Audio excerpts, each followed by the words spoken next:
Cameron Brode likes doing what any other 18-year-old does.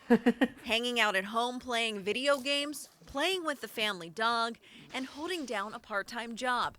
It just so happens that Cameron is transgender. Picturing things that would make me happy, and then it always felt missing. Cameron was born a boy, but never felt right in a masculine body. Growing up, she played sports but never enjoyed them and was bullied by other boys for it. After a lot of soul searching, I thought of myself as a woman, and that genuinely made me happy. After countless sessions with her therapist, Cameron finally decided to tell her mom what she'd been feeling for years. We had a normal scheduled therapy appointment, and that morning Cameron said, "I might bring you back." And my thought was, oh no, what happened now? Whenever she told me, it took me back a little bit, but right away it was, okay, what do we do now?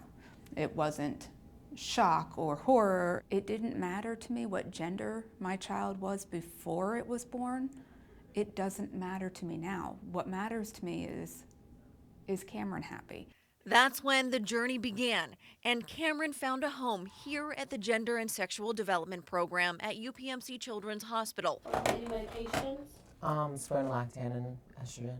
The center serves children and young adults up to the age of 26 and currently has more than 150 active patients. You're not feeling lightheaded when you stand up or any other times? No, it's just the same way before. Okay. Services range from therapy, support groups, Lift your tongue for me. and medical care throughout the entire transition process, as well as support services for patients' parents. And the second you walk through the door, they're like, welcome, come in, you're wonderful. And their self-esteem just grows so much being there.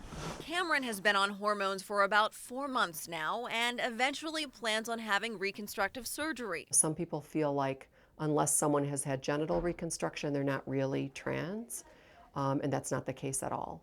While the center doesn't perform reconstructive surgeries, they do administer hormone blockers. It's a rod that's inserted under the skin, ideally used when a child begins puberty. It just pauses those changes.